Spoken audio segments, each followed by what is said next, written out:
गुज़िश्ता से व्यवस्था, मेरे कुछ सवाल हैं आपसे। कल के लेक्चर से कोई मसला, कोई परेशानी?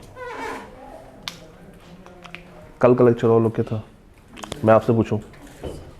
चल, पहला सवाल, ये बिजनेस लॉ का पेपर कितने मार्क्स का? 100। और 100 की वेटेज क्या है? डिवाइड कैसे किया है? 85 की थ्योरी और 15 के एमसीक्यूज। कितने परसेंट एरिया लॉजिकल होता है? 60%। और क्रैमिंग वाला 40%। कितने चैप्टर्स हैं? 18। और इसकी डिवीजन कितने ग्रेड्स में की गई है? गलत, 4 में की गई है। और एक ग्रेड ऐसी बता दें जिसमें एक चैप्टर है, पहला, उसकी वेटेज क्या है? 5 से 8। और ऐसी ग्रेड जिसमें 8 चैप्टर्स हैं, आखिरी ग्रेड डी, उसकी वेटेज क्या?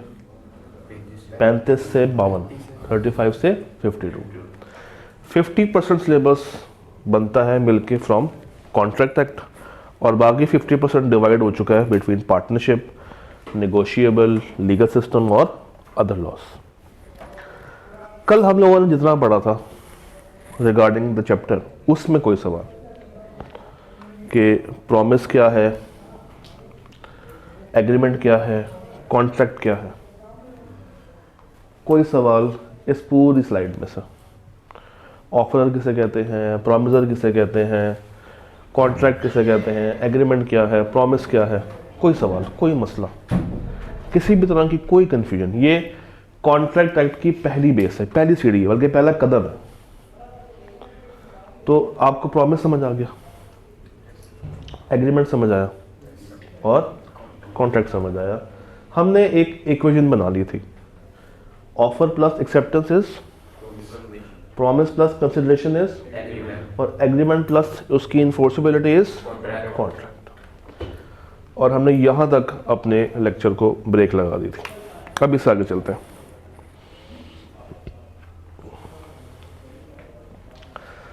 सर जी, एक्सप्रेस और इम्प्लाइड में फ़र्क समझते हैं। किसमें? एक्सप्रेस और इम्प्लाइड में। एक्सप्रेस कहते हैं हर वो चीज़ जो कि आप या तो लिख के कर रहे हो या बोल के कर रहे हो, ओरल फॉर्म में हो या रिटन फॉर्म में, that would be called express. और अगर इशारे हैं, एक्शंस है, तो वो एक्सप्रेस नहीं है, वो क्या बन जाएगा? इम्प्लाइड। वो क्या बन जाएगा? इम्प्लाइड। तो ये दो लफ्ज़ भी आगे जाके बहुत दफ़ा इस्तेमाल होंगे। एक है वर्ड मेरे पास कौन सा? एक्सप्रेस। और एक क्या है? एक क्या है? इम्प्लाइड। एक्सप्रेस मीन्स आप कम्युनिकेशन कर रहे हैं थ्रू योर वर्ड्स, वर्बली, बोल के, या रिटन फॉर्म में कर रहे हैं। और एम्प्लॉयड इज आप कम्युनिकेशन कर रहे हैं with actions, with your gestures. Example देते हैं। अभी मैं आपको पढ़ा रहा हूं, ये एक्सप्रेस वे है या इम्प्लाइड वे? क्यों मैं बोल नहीं रहा? अल्फाज आ रहे हैं ना अब तक? ये एक्सप्रेस वे है। ये जो कागज आपको दिया इस पे लिखा हुआ है, ये एक्सप्रेस है कि इम्प्लाइड है? एक्सप्रेस है। और अगर मैं आपको इशारों से पढ़ा रहा हूँ, बोल ना रहा हूँ, अरे जेस्चर्स हमारे चल रहे हो, तो ये क्या बन जाएगा फिर? इम्प्लाइड बन जाएगा। जैसे आप एक ट्रैफिक सिग्नल पे खड़े हुए हैं और सामने से एक भाई आते हैं और गाड़ी का शीशा साफ होना शुरू कर देते हैं। अब उसने कुछ बोला नहीं है, उसका एक्शन ये चीज़ आपको बता रहा है कि वो गाड़ी का शीशा साफ कर रहा। आप गाड़ी के अंदर बैठे बैठे उसको हाथ से कह रहे हैं नहीं, बोल कुछ नहीं रहे, या निकल जा, भाग जा, चले जा। ये क्या है? एक्सप्रेस है इम्प्लाइड? इम्प्लाइड। और अगर आप गाड़ी का शीशा नीचे करके उसको सुना रहे हैं कि भाई साफ नहीं करना, ज़रूरत नहीं है, ये क्या है? एक्सप्रेस। वो बंदा जो आपकी गाड़ी का शीशा साफ कर रहा है बगैर कुछ कहे, क्या टेक्निकली वो आपको ऑफर दे रहा है? वो आपको ऑफर दे रहा है, किस चीज़ को ऑफर दे रहा है? कि मैं शीशा साफ तुम्हारा कर रहा हूँ। और अगर आपने उसको गाड़ी में बैठे बैठे कह दिया हो कि हाँ जी तुम शीशा साफ करो और मैं तुम्हें इसके बदले 50 रुपये दूंगा, ये प्रॉमिस है, एग्रीमेंट है या कॉन्ट्रैक्ट है? ये एग्रीमेंट है, क्योंकि दोनों पार्टीज को फ़ायदा पहुंचेगा ना। एक को फ़ायदा क्या मिल रहा है? शीशा, उसका शीशा साफ हो रहा है, और एक का फ़ायदा क्या है? उसको पैसे मिल रहे हैं। तो this now becomes an agreement. But अगर वो शीशा साफ करे और आप पैसे दिए बिना निकल जाए, तो वो क्या आपको कोर्ट में लेके जा सकता है? नहीं, क्योंकि यहाँ पे कोई लीगल इन्फोर्सेबिलिटी नहीं है। ये कॉन्ट्रैक्ट की शक्ल इसने इख्तियार नहीं की। तो ये सारी चीज़ें आपको सोच के चलनी है। ऑफ़र क्या है, एक्सेप्टेंस कब हो रही है, कंसिडरेशन है या नहीं है, और लीगल ऑब्लिगेशन मौजूद है या नहीं। जी रवा भाई, कल की बातें आपसे भी पूछ लेते हैं, ये ऑफ़र क्या होती है? ऑफ़र प्रपोजल होती है किसी को कम्युनिकेट करना कि मैं तुम्हारे लिए कुछ करना चाहता हूँ, दिस इज कॉल्ड ऑफ़र। और एक्सेप्टेंस क्या होती है? उस ऑफ़र को मान लेना, जिस बंदे को ऑफ़र की गई है वो अगर वो बंदा कबूल कर ले, it becomes acceptance. Offer plus acceptance becomes गलत, promise. Offer plus acceptance becomes promise. और प्रॉमिस में हम देखते हैं कि अगर तो कंसिडरेशन दो तरफा, यानी कि दोनों पार्टीज को बेनिफिट पहुंच रहा है, तो फिर ये क्या बन जाती है? ये एग्रीमेंट बन जाती है। तो हमने कल जो थोड़ी सी बातें की थी उन्हीं को रिवाइज कर रहे हैं। एक नई एग्जाम्पल से लेके चलते हैं।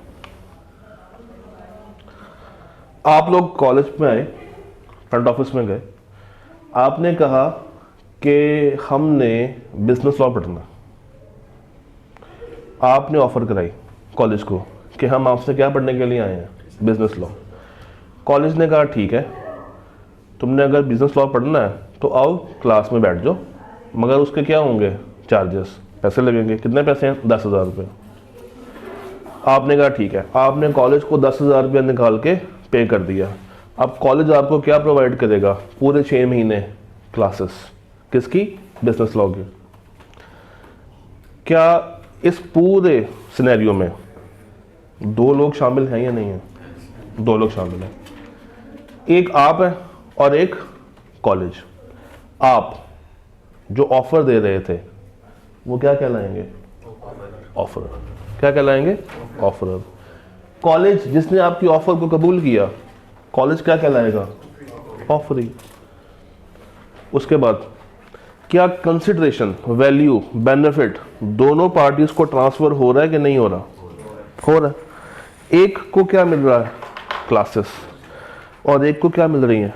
पैसे, कैश मिल रहा है। तो दोनों पार्टीज को कंसिडरेशन ट्रांसफर हो रही है, दोनों पार्टीज को बेनिफिट मिल रहा है, दोनों पार्टीज को वैल्यू, दोनों का फायदा हो रहा है। दोनों का फायदा हो रहा है। जब दोनों का फायदा हो रहा हो, दोनों का बेनिफिट मिल रहा हो, तो ये प्रॉमिस तो नहीं रहेगा, फिर ये क्या बन जाएगा? एग्रीमेंट बन जाएगा। फिर ये क्या बन जाएगा? एग्रीमेंट बन जाएगा।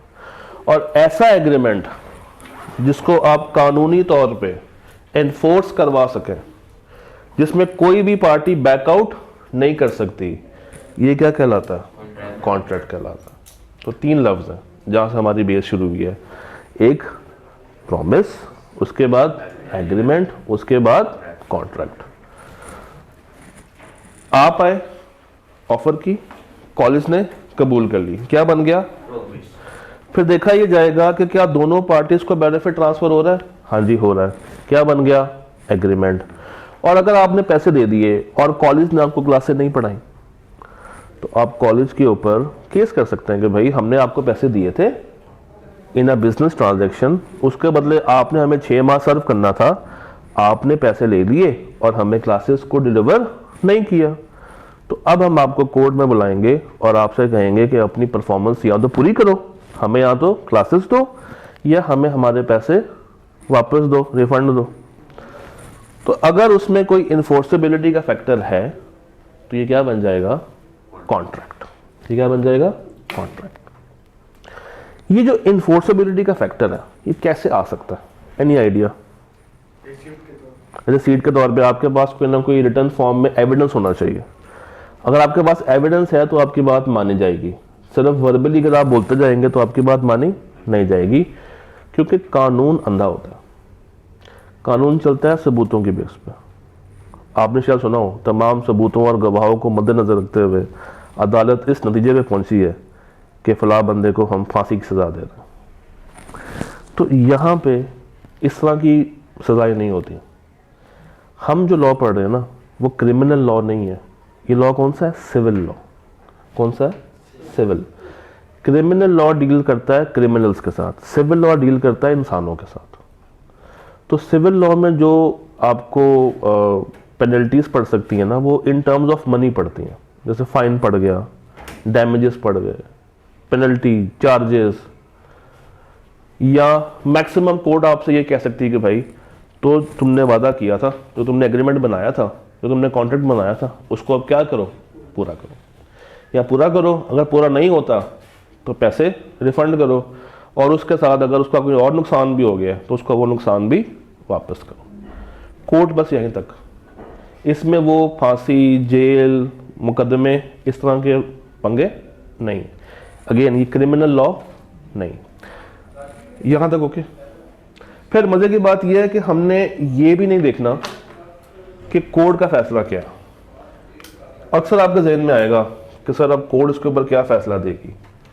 ये हमारा मामला नहीं है, ये मामला किसका है? कोर्ट्स का है। कॉन्ट्रैक्ट एक्ट ये कहता है कि मैं तुम्हें कोर्ट के दरवाजे तक छोड़ के आऊंगा। कोर्ट क्या फैसला देगी क्या नहीं देगी उसका हमसे कोई गर्ज नहीं, तो आपने परेशान नहीं होना। दूसरी बात ये कि आपने इसमें जो सिनेरियोज होंगे ना, इमोशनल होकर नहीं सोचना। क्या नहीं होकर सोचना? इमोशनल नहीं होना, ठीक है? उसको लॉजिक के ऊपर सॉल्व करना। डन? यहां तक ये जरा चैलेंज पड़े। Parties to an agreement must be bound to perform their promise, and in case of any default by either of them, अगर कोई भी क्या करे? डिफॉल्ट करे, वादा खिलाफी करे। डिफॉल्ट मीन्स वादा खिलाफी करे। The parties can go to court for their enforceability. अगर आपने क्या बनाया हुआ है? कॉन्ट्रैक्ट। और अगर सिर्फ एग्रीमेंट बना हुआ है तो क्या ये इन्फोर्सेबल है? नहीं, ये इन्फोर्सेबल नहीं। एनफोर्सेबिलिटी का फैक्टर सिर्फ किस में आएगा? जब आप क्या बना रहे हैं? उसको कॉन्ट्रैक्ट बना रहे हैं। और एनफोर्सेबिलिटी के लिए जरूरी है कि वो रिटर्न फॉर्म में होना चाहिए। आप लोगों ने एक लफ्ज शायद सुना हो, स्टाम्प पेपर। सुना? स्टाम्प पेपर वो कागज होता है जो कि गवर्नमेंट के अंदर रजिस्टर हुआ होता है। तो अगर आपने एग्रीमेंट उस पर किया तो बाय डिफॉल्ट क्या आ जाएगी आप पे? लीगल ऑब्लिगेशन कि अब आपने ये वादा पूरा करना ही करना है। अगर आप वादा पूरा नहीं कर रहे तो आपकी पकड़ हो सकती है। डन? यहाँ तक ओके? कोई सवाल यहाँ तक? अब आगे चलते हैं। यहाँ से हमने स्टार्ट किया था एक्सप्रेस और इम्प्लाइड। एक्सप्रेस क्या है? जो चीज़ आप बोल के कर रहे हैं या लिख के कर रहे हैं। और इम्प्लाइड मीन्स जो आप एक्शन से कर रहे हैं। आप कॉलेज से बाहर निकलते हैं, रिक्शे वालों को बुलाते हैं, रिक्शे वाले के साथ डीलिंग करते हैं और अपने सफर में चल पड़ते हैं। ये एक्सप्रेस है या इम्प्लाइड है? ये एक्सप्रेस है, क्योंकि आप बोल के कर रहे हैं। किस तरह कर रहे हैं? आप मेट्रो स्टेशन पे जाते हैं, मेट्रो की बस आगे रुकती है, आप बस में एंटर होते हैं और मेट्रो चल पड़ती है। एक्सप्रेस के इम्प्लाइड? ये इम्प्लाइड है। इसमें आपने कुछ बोला नहीं है। इम्प्लाइडली बस का आगे रुकना ऑफर है, आपका बस पे चढ़ना एक्सेप्टेंस है। बस का सफर आपके लिए कंसिडरेशन है, और आपने जो बस को पैसे पे किए हैं टिकट के लिए, वो बस की क्या है? कंसिडरेशन। तो ये क्या बन गया? एग्रीमेंट। अब अगर बस आपको बीच रास्ते में रोक दे और कहे कि जनाब यहीं पे उतरो, तो वो जो कागज है, जो टिकट आपने खरीदी हुई है, वो लायबल है, उनकी जिम्मेदारी है कि वो आपको आपकी मंजिल पे पहुंचा के आए। अगर वो नहीं पहुंचाते आप उनको लीगली बाउंड कर सकते हैं, क्योंकि वो जो रसीद है वो एक लीगल ऑब्लिगेशन क्रिएट कर रही है कि आपने जो मुझसे पैसे लिए हैं वो किस लिए लिए हैं, मेरा सफ़र पूरे करवाने के लिए पैसे लिए हैं। और अगर सफ़र ही पूरा नहीं हो रहा तो फिर ये एग्रीमेंट पूरा परफॉर्म या कॉन्ट्रैक्ट पूरा परफॉर्म नहीं हुआ। और अगर एक पार्टी डिफ़ॉल्ट कर रही है तो दूसरी पार्टी जो कि एग्रीव्ड पार्टी है वो कोर्ट में जा सकती है। ये पॉइंट क्लियर है? तो दो तरह की पार्टीज होंगी, एक वो पार्टी जो कि डिफ़ॉल्ट कर रही है और एक वो पार्टी जो कि एग्रीव्ड पार्टी है। कौन सी पार्टी? एग्रीव्ड। लिख लें, एक है डिफ़ॉल्टिंग पार्टी, ये लफ्ज़ आगे जाके यूज होंगे, एक है डिफ़ॉल्टिंग पार्टी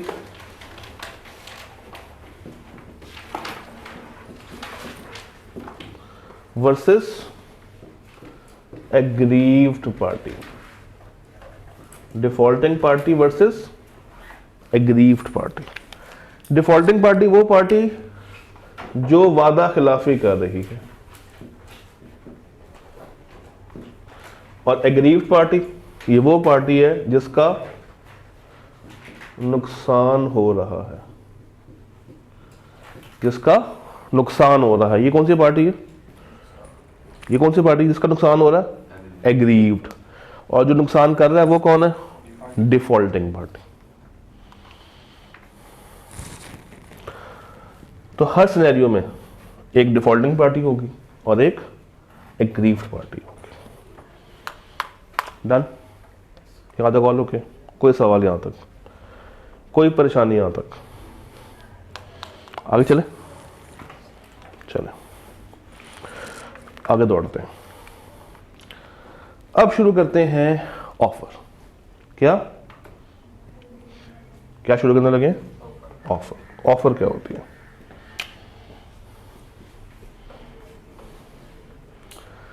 आपके नज़दीक अगर आप ऑफर को डिफाइन करना चाहें तो कैसे डिफाइन करेंगे ऑफर को? बताएं। ऑफर को डिफाइन करें।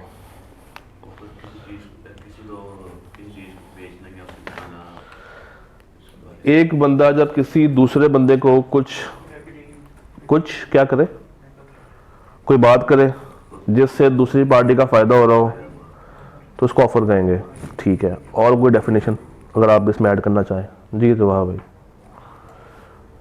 आप अगर ऑफर को डिफाइन करेंगे तो कैसे डिफाइन करेंगे? सिंपल डेफिनेशन, किताब वाली नहीं चाहिए। आपके जहन में ऑफर क्या है? नहीं बोले ना क्या है? यही तो है, लेकिन है क्या ये बताएं। ऐसा काम जिसमें किसी दूसरे इंसान ने दूसरी पार्टी को फायदा पहुंचाना। एक ऐसा अमल, एक ऐसा एक्शन, एक ऐसी स्टेटमेंट जिससे दूसरी पार्टी को क्या पहुंच रहा हो? फायदा पहुंच रहा हो। ठीक है जी, उमर भाई डिफाइन करें ऑफर को। उस्मान भाई। सर कोई ऐसा काम जो मुझसे कोई लगा मैं अगर करना चाहूँ तो आप ऐसे कहते हैं? कोई एक ऐसा काम जिसमें एक बंदा दूसरे को ये कह रहा है कि मैं तुम्हारे लिए कुछ ऐसा करना चाह रहा हूँ, तो क्या तुम मेरा काम कबूल करते हो या नहीं करते? हाँ जी, ऑफर को डिफाइन करें। जो आपके जहन में चल रहा है दूसरी पार्टी के लिए, जो आप ख्यालात रखते हैं, उसको कम्युनिकेट करना भी क्या कहलाता है? ऑफर कहलाता है। मज़े की बात है कि आप सब ने सही बोला, और दूसरा मज़े की बात यह है कि जो इसकी ऑफिशियल डेफिनेशन है उसमें भी ये चारों बातें। याद रखिएगा, डेफिनेशंस को हमेशा आपने क्राइम करना। डेफिनेशंस को आप अपने अल्फाज में नहीं लिख सकते। आई कैट के पेपर में एग्जामिनर को गुस्सा चढ़ता है, ये ज़रूरी है। जहाँ जहाँ भी आपको डेफिनेशंस मिलेंगी ना, उसको आपने हमेशा क्या करना है? क्राइम करना। ऑफर को हम कैसे डिफाइन कर सकते हैं? when one person signifies to another, जब एक बंदा दूसरे बंदे को कुछ कहे, सिग्निफाई करे, कोई अमल करे जिसमें वो क्या बताए? his willingness to do, कि वो उसके लिए कुछ करना चाहता है, उसके लिए कुछ करना चाहता है। आगे छोड़ दें। with a view to obtain the assent, उसने ऐसी बात क्यों कही कि वो दूसरे का रद्द अमल भी जानना चाह रहा है कि दूसरा बंदा उसको कबूल करता है या कबूल नहीं करता। तो ये कहा जाएगा कि एक बंदे ने दूसरे बंदे को क्या दी है, ऑफर दी। भाई मेरे पास ये लैपटॉप है, मैं आपको बेचना चाहता हूं। when one person, me, when Osama signifies to another person, आप सिग्निफाई क्या कर रहा हूं कि मैं ये लैपटॉप आपको बेचना चाहता हूं। With a view to obtain the assent, ये ऑफर क्यों दी जा रही है, ये बात मैं क्यों कर रहा हूं, ताकि ये जान सकूं कि आप रजामंद हैं या नहीं, आप इसको, इस एक्ट को कबूल करते हैं या नहीं। तो ये जो मैंने आपसे भी स्टेटमेंट पास की है, ये स्टेटमेंट क्या कहलाएगी, ऑफर। ये स्टेटमेंट क्या कहलाएगी, ऑफर। दोबारा देखते हैं। When one person signifies to another his willingness to do, मैं ये लैपटॉप बेचना चाहता हूं, अपने दिल से बेचना चाहता हूं, मुझे कोई बेचने पे जोर जबरदस्ती नहीं है, अपने दिल से मैं ये लैपटॉप आपको देना चाहता हूं, I am willing with a view. और ये मैं क्यों कर रहा हूं, ताकि मैं जान सकूं आपकी क्या असेंट, कि आप रजामंद हैं या रजामंद नहीं। किस चीज के लिए, उस एक्ट के लिए। वो एक्ट क्या है मेरा, लैपटॉप आपको बेचना। तो ये कहा जाएगा कि मैंने आपको ऑफर दी है for selling the laptop. This is called offer, this is called offer. फिर इसमें हमने कुछ वर्ड्स को भी गायब किया था, दोबारा देखते हैं। When one person signifies to another from abstaining something. Abstain कहते हैं किसी काम को रोकना, क्या कहते हैं, किसी काम को होने से रोकना। With a view to obtain the assent of the other person regarding that abstinence, he is said to make a offer या प्रपोजल। अब इसकी कोई मिसाल, क्या हम किसी को कोई काम करने से रोक के उसको पैसे देते हैं? एनी एग्जाम्पल जो कि आपको ज़हन में आ रही हो कि तुमने ये काम नहीं करना और ना करने के मैं तुम्हें पैसे दूंगा, कोई एग्जाम्पल ज़हन में आ रही? आपने ये काम नहीं करना और ना करने के पैसे दूंगा, क्या सब्सिडी? नहीं। क्रिकेट में क्या, आपने जीतना नहीं है, ये वेजरिंग है और ये हराम है। पढ़ेंगे, वेजरिंग भी आती है, हमारे टॉपिक्स में है। अब आप किसी को कोई काम करने से रोक रहे हैं और उसके पैसे दे रहे हैं। For example watchman. आप वॉचमैन से क्या कहते हैं कि तुमने रात को सोना नहीं है और ना सोने के मैं तुम्हें क्या दे रहा हूं, पैसे दे रहा हूं। और अगर वो मान जाता है एब्सटेनेंस के ऊपर, ना सोने के ऊपर, तो ये माना जाएगा कि उसने मेरी ऑफर क्या कर ली है, कबूल कर ली। और जब मैं उसको ऑफर दे रहा हूं तो देने के पीछे नियत क्या है, मैं उसका क्या जानना चाह रहा हूं, व्यू, कि क्या वो इस बात को एग्री करता है या नहीं करता, उसकी असेंट है या नहीं। कोई और मिसाल आप बताएं ज़हन में आ रही हो। Any other example, any other example. आप किसी को पैसा दे रहे हैं और बदले में आप कह रहे हैं कि तुमने ऐसा गलत काम नहीं करना, मैंने हिंट भी दे दिया, गलत काम नहीं करना। हाँ जी, कोई एग्जाम्पल, काम ना करने के पैसे, है ना मजे की चीज। एक फादर कहता है अपने बेटे से कि तुमने सिगरेट नहीं पीना, अगर तुम सिगरेट ना पियो तो मैं तुम्हें पैसे दूंगा, या मैं तुम्हें बाइक लेके दूंगा, मैं तुम्हें लैपटॉप लेके दूंगा। ये भी तो एक ऑफर है जिसमें एक बाप अपने बेटे से क्या कह रहा है कि तुमने सिगरेट नोशी नहीं करनी और उसके बदले मैं तुम्हें क्या दूंगा, गाड़ी, पैसा, बाइक, मोबाइल फ़ोन, जो भी तुम मांगोगे। ये भी क्या है, ऑफर। और अगर बेटा मान जाता है तो हम क्या कहेंगे कि बेटे ने क्या दे दिया, एक्सेप्टेंस दे दी है। तो ऑफर भी हो गई और क्या हो गई, क्या बन गया, प्रॉमिस। क्या बन गया, प्रॉमिस। अब क्या दोनों पार्टीज को फायदा पहुंच रहा? यस, बेटे को चीजें मिल जाएगी और बाप की ख्वाहिश पूरी हो जाएगी, ठीक है। अब ये क्या बन गया? एग्रीमेंट। बट अगर बेटा पैसे लेके फिर से सिगरेट पीना शुरू कर दे तो ये कॉन्ट्रैक्ट तो है ही नहीं, क्योंकि आपने कोई लीगल एनफोर्सेबिलिटी नहीं की। तो क्या अब फादर जी उस बेटे के खिलाफ कोर्ट में जा सकते हैं? नहीं जा सकते। तो ये कॉन्ट्रैक्ट नहीं बना। कहां पे एंड हो गया? एग्रीमेंट तक ही एंड हो गया। इसने कॉन्ट्रैक्ट की शक्ल इख्तियार नहीं की। तो ऑफर में दोनों चीजें हैं, टू डू समथिंग और नॉट टू डू समथिंग। देखें, टू डू किसी काम का करना या किसी काम को होने से बाज रहना, एब्सटेन। एब्सटेन कहते हैं not to do something, to do और नॉट टू डू। और दूसरे बंदे से क्या ली जा रही है? उसकी असेंट, कि वो इस एक्ट के ऊपर या उस काम को ना करने पे एग्री करता है या नहीं करता। उसका अपना क्या दिमाग है, क्या वो ये बात मानने को तैयार है भी या नहीं। तो ये कहा जाएगा कि एक बंदे ने दूसरे को क्या दी है? प्रपोजल दी है या ऑफर दी है। एक बंदा दूसरे बंदे को ऑफर दे रहा है, ये ऑफरर है या ऑफरी है? ऑफरर है। और जिसको दी जा रही है वो ऑफरी है। प्रोपोजर और ऑफरर क्या एक ही होता है? प्रोपोजर और ऑफरर क्या एक ही होता है? एक ही होता है। इसी तरह प्रोमिसर और ऑफरर भी क्या है? एक है। प्रोमिसी और ऑफरी भी क्या है? एक है।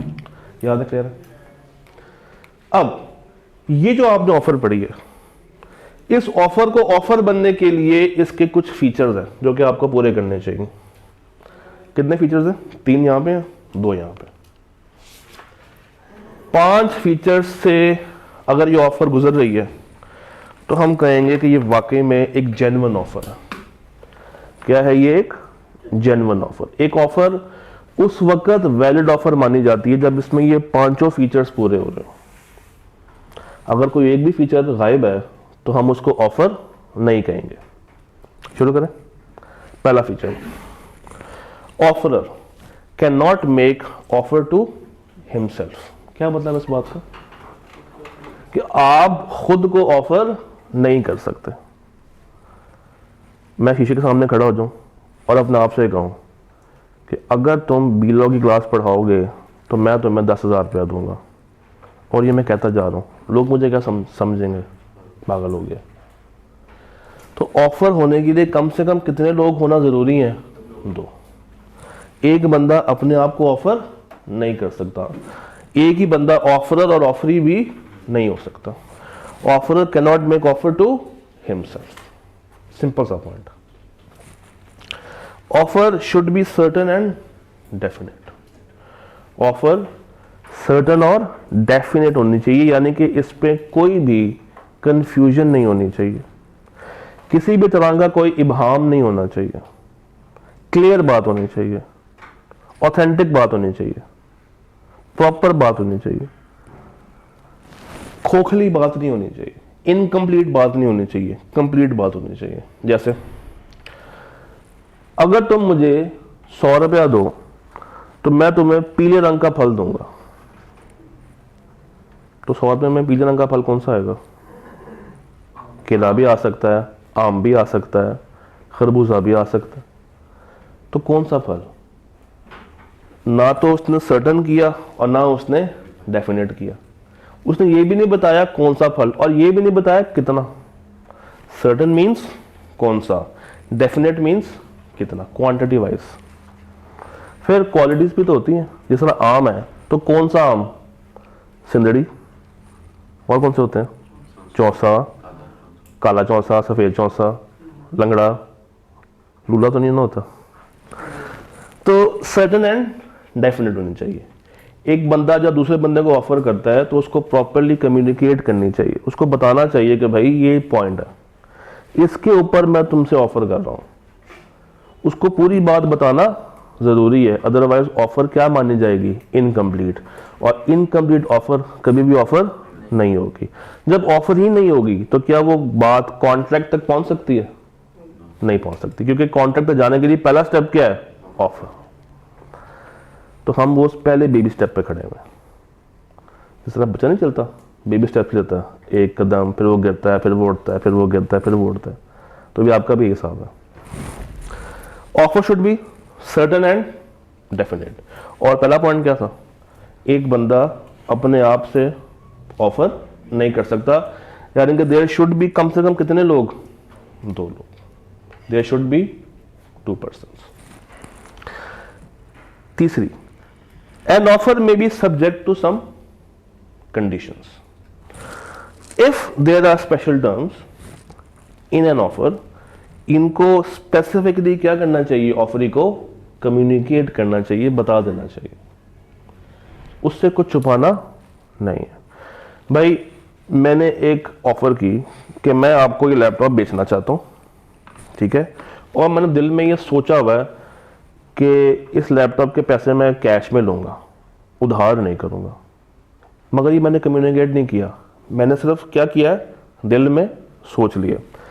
ये लैपटॉप मैंने आपको ऑफर की, आपने कबूल कर ली, और आपने आधे पैसे भेज दिए और आधे पैसे आपने कहा कि मैं 2 महीने के बाद दूंगा। जो मैंने बीच में एक कंडीशन सोची थी कि पैसे मैं सारे क्या लूँगा, कैश में लूँगा, कोई उधार नहीं करूँगा, क्या मैंने आपको ये स्पेशल टर्म कम्युनिकेट की? नहीं की। तो क्या कसूर मेरा ही इनका है? मेरा कसूर। कसूर किसका बन जाएगा? मेरा बन जाएगा, क्योंकि मैंने इनको कम्युनिकेट नहीं किया। तो प्रॉपर ऑफर आपने कम्युनिकेट करनी है। अगर कोई आपने special terms and conditions attach करनी है तो वो सारी बातें भी आपको बतानी पड़ेंगी। दिल ही दिल में सोच लेना कि ये भाई अज्यूम कर जाएंगे, ऑफरी अज्यूम कर जाएगा, ये काम नहीं होगा। अगर एक बंदा ऑफर कर रहा है तो उसको वो सारी बातें कम्युनिकेट करनी पड़ेंगी। विदाउट कम्युनिकेशन एक ऑफर कंप्लीट नहीं हो सकती।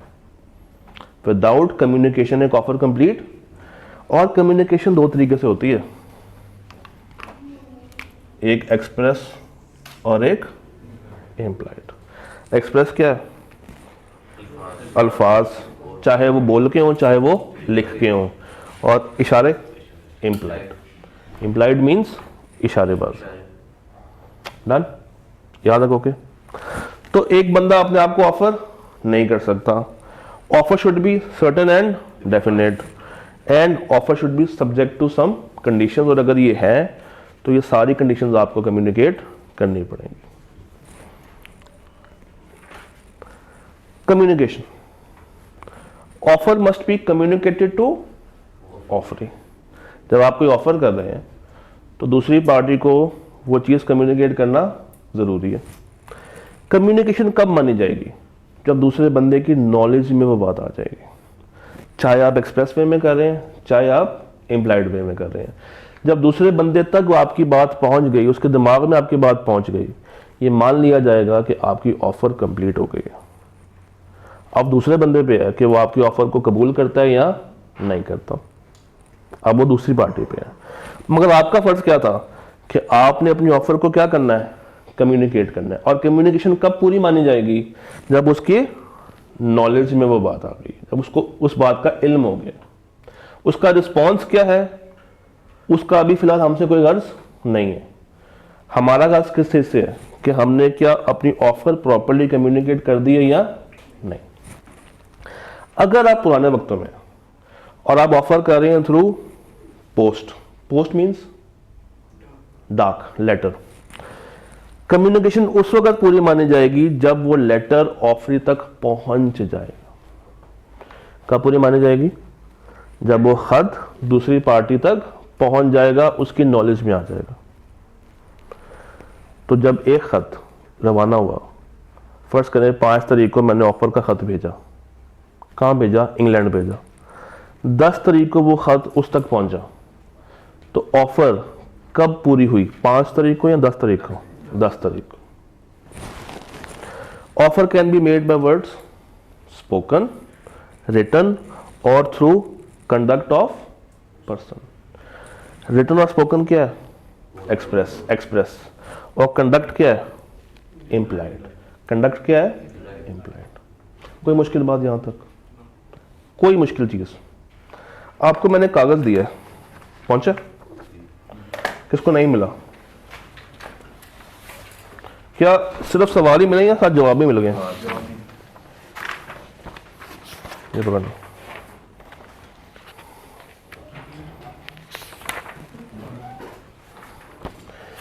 अच्छा, इस कागज़ का मकसद क्या है? ये ऑनलाइन वाले बच्चों को भी अवेलेबल हो जाएगा। आपको नहीं मिला?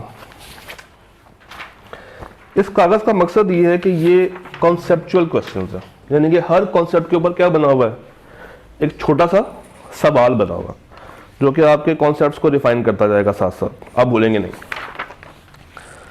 ज़रा फर्स्ट क्वेश्चन पे है, बल्कि एक सेकंड, आप एक काम करें, आप ना खुद अभी क्वेश्चन नंबर 13 तक ज़रा सॉल्व करने की कोशिश करो। 13 क्वेश्चंस तक सॉल्व करें, ट्राई करें कि आप कर पाते हैं या नहीं कर पाते। क्वेश्चन नंबर 1 से क्वेश्चन नंबर 13 तक। ऑनलाइन वाले हजरात ग्रुप डिस्क्रिप्शन में जब जाएंगे तो वहाँ पे लिंक लगा होगा, उस लिंक में आपको ये डॉक्यूमेंट मिल जाएगा। तो आपने क्या करना है, आपने यहाँ पे वीडियो को रोकना है, लेक्चर को रोकना है और 13 सवाल खुद करने हैं। जब आप ये कर लें तो फिर आपने आगे इस लेक्चर को प्ले करना है। तो अब यहाँ पे पॉज करें 10 मिनट का।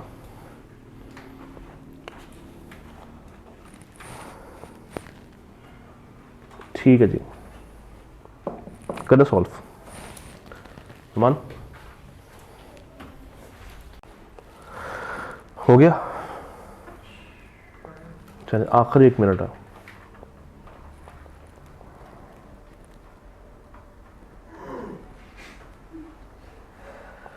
अभी तो थक गए, अभी तो पार्टी शुरू हुई।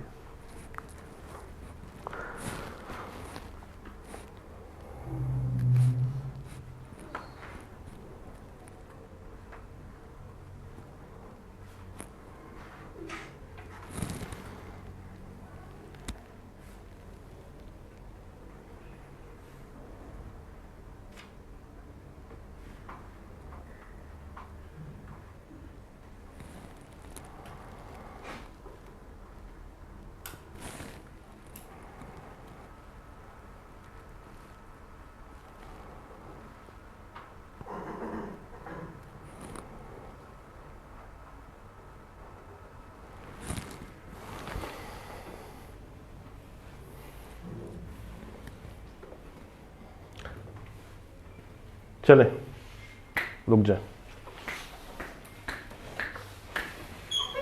ऐसा सवाल जो कि आपको बहुत ही मुश्किल लगा हो, कोई ऐसा सवाल जो कि बिल्कुल समझ में ना आया हो, है कोई? कुछ कुछ नहीं समझ आया, कुछ कुछ आ गया। कोई बिल्कुल ही पल्ले ना पड़ा हो जहन में, कोई ऐसा नहीं है जी मिस?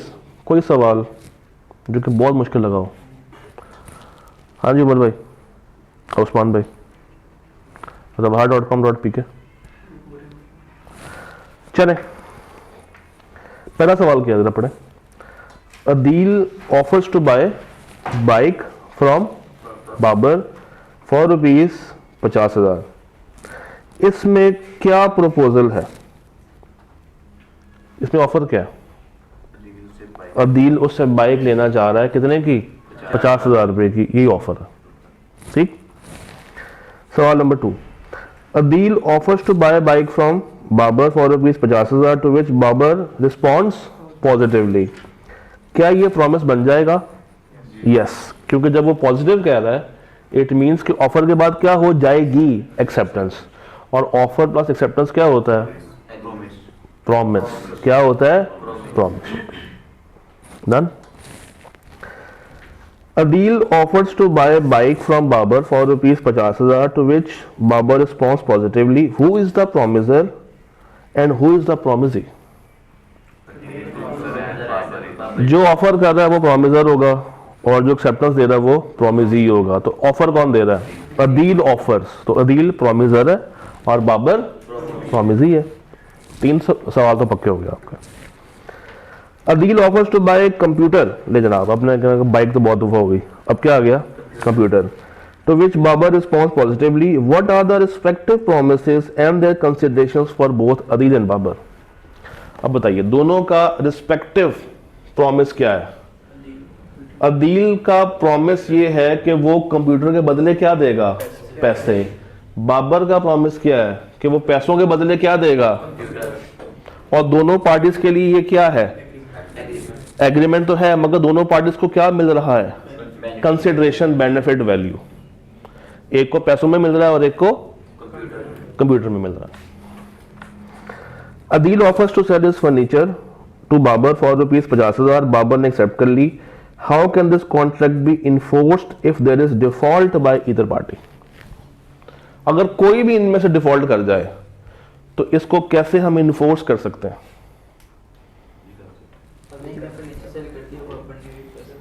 हाँ, तो अगर एक बंदा फर्नीचर बेच दे, दूसरा पैसा ना दे रहा हो, ये भी मसला है। या एक पैसे दे के आ चुका है और जिसने फर्नीचर भेजना है वो फर्नीचर नहीं भेज रहा। अज्यूम कर लें दोनों ही प्रॉब्लम्स के अंदर अगर इसको इन्फोर्स करवाना हो तो कैसे कर सकते हैं? कोर्ट जाके कर सकते हैं, मगर उसके लिए एग्रीमेंट को पहले मुझे क्या करवाना पड़ेगा, कॉन्ट्रैक्ट में कन्वर्ट करना पड़ेगा। जब तक मैं उसको कॉन्ट्रैक्ट में कन्वर्ट नहीं करूंगा मैं उसको इन्फोर्स नहीं कर सकता। जब तक मैं इसको कॉन्ट्रैक्ट में कन्वर्ट नहीं करूंगा मैं इसको इन्फोर्स नहीं कर सकता। अब आपके ज़हन में क्या है कि ये एग्रीमेंट है या ये कॉन्ट्रैक्ट है? ये आ रहा ज़हन में, सबके ज़हन में क्या आ रहा? देखें, मैं इसमें एक चीज़ आपको बता दूं। नॉर्मली सवाल आपको ये नहीं बताएगा कि ये कॉन्ट्रैक्ट की शक्ल में आया है या नहीं आया। आपको अज्यूम करना पड़ेगा कि अब ये एग्रीमेंट नहीं है, ये क्या है, कॉन्ट्रैक्ट। तो लीगल इन्फोर्सेबिलिटी अक्सर सवालों में आप अज्यूम करके चल रहे होंगे कि इसकी अगेंस्ट लिखत पढ़त हो चुकी है और ये अब लीगली इन्फोर्सेबल है। अगर कोई भी एक पार्टी बैकआउट करती है तो दूसरी पार्टी को फोर्स किया जा सकता है, यानी कि जो पार्टी बैकआउट कर रही है उसके ऊपर फोर्स किया जा सकता है कि अब तुम ये वादा अपना पूरा करो। तो अगर इसमें से कुछ भी हो जाए, या फर्नीचर ना जाए या पैसा ना जाए, तो जो एग्रीव्ड पार्टी है वो कोर्ट जाती है या डिफॉल्टिंग पार्टी कोर्ट जाती है? एग्रीव्ड पार्टी कोर्ट जाती है। Adeel invited Babar on a dinner. Babar ने कबूल कर लिया। अब अगर बाबर ना जाए और उसका खाना ठंडा हो जाए, या बाबर जाए और वो खाना ना बना के बैठा हो, फिर क्या होगा? क्या अब आप कोर्ट में जा सकते हैं? नहीं, क्योंकि ये प्रॉमिस है, ये सोशल प्रॉमिस है, ये एक समाजी वादा है, ये कोई लीगल एग्रीमेंट या लीगल कॉन्ट्रैक्ट नहीं है। ये आपने क्लैरिटी रखनी है। Difference between promise, agreement and contract आपको पता होना चाहिए। प्रॉमिस नॉर्मली क्या होते हैं, सोशल, समाजी, और कॉन्ट्रैक्ट बिजनेस वाले होते हैं। इसमें बिजनेस की ट्रांजैक्शंस चल रही होती हैं। अच्छा जी, Adeel offers on telephone to sell his car to Babur. In reply Adeel ने उसकी ऑफर को कबूल कर लिया। मुझे बताएं ये एक्सप्रेस है या इम्प्लाइड है? एक्सप्रेस है, क्योंकि वो बोल रहा है।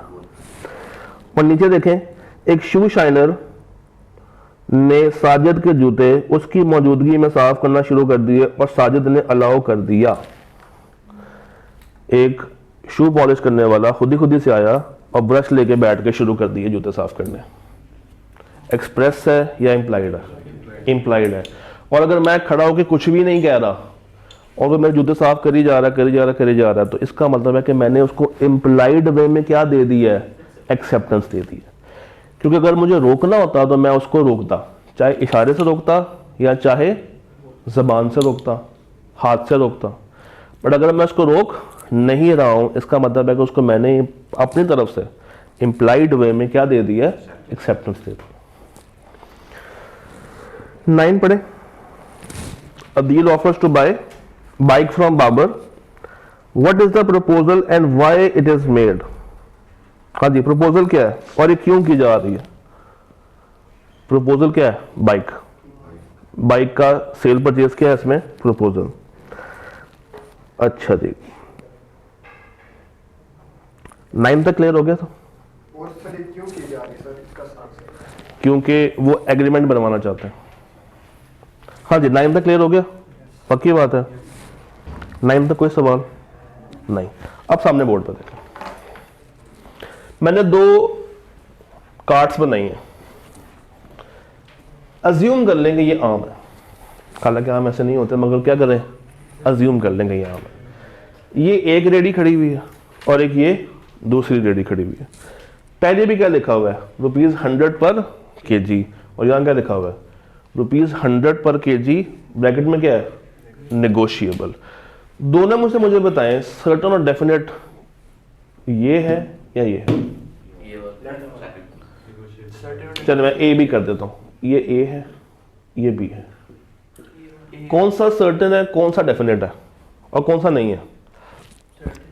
हाँ ए है, ए है। ए क्या है सर्टेन भी है और डेफिनेट भी है। अच्छा बी क्यों नहीं है ऐसा? क्योंकि अभी तक ये डिसाइड नहीं हो पाया कि ये वाकई में 100 रुपए के बिकेंगे भी या, क्योंकि क्या है नेगोशिएबल।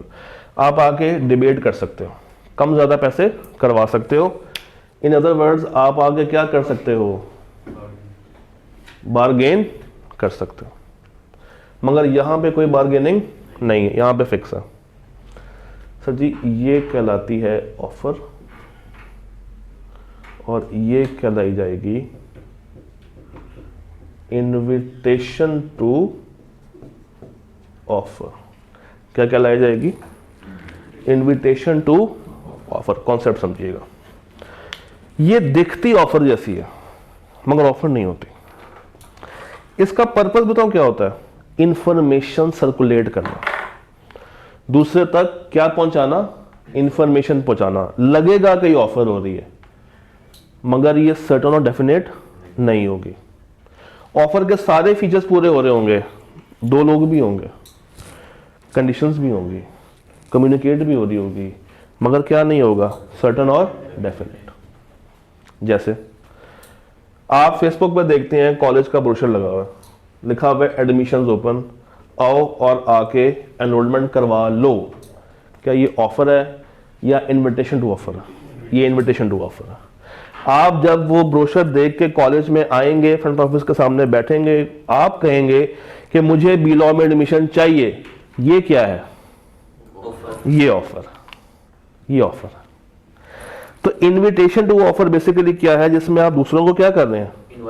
बुला रहे हैं कि आओ और आके हमसे बात शुरू करो, आओ और आके हमसे बारगेन करो, आओ और आके हमसे पूछो कि क्या ये चीज अवेलेबल है या नहीं। इसका पर्पस क्या होता है? To circulate information. आप इंफॉर्मेशन दे रहे होते हैं, आप कोई पुख्ता बात नहीं कर रहे होते, और उस इंफॉर्मेशन की बेस पर जब बंदा आता है और आके बात करना शुरू करता है तो तब क्या बन जाती है? ऑफर। और जिसको ऑफर दी जा रही है वो या एक्सेप्ट करेगा या रिजेक्ट कर देगा। सच इंटेंशंस, वो जो नीयत है, आर नॉट कंसिडर्ड ऑफर्स। ये जो नीयत आपने की है कि मैंने जाके ऑफर करनी है, ये ऑफर नहीं है जब तक आप आगे ऑफर कर नहीं देते, जब तक आप आगे ऑफर कर नहीं देते। एक एग्जांपल ले लेते हैं। भाई मेरे पास एक बाइक है जो कि मैं बेचना चाहता हूँ, ठीक है। मैंने कुछ दोस्तों को बताया है कि यार मैं अपनी बाइक बेचना चाह रहा हूँ। ये ऑफर है, ये इनविटेशन है? इनविटेशन है। अभी मैं बता रहा हूँ कि मैं बाइक बेचना चाहता हूँ।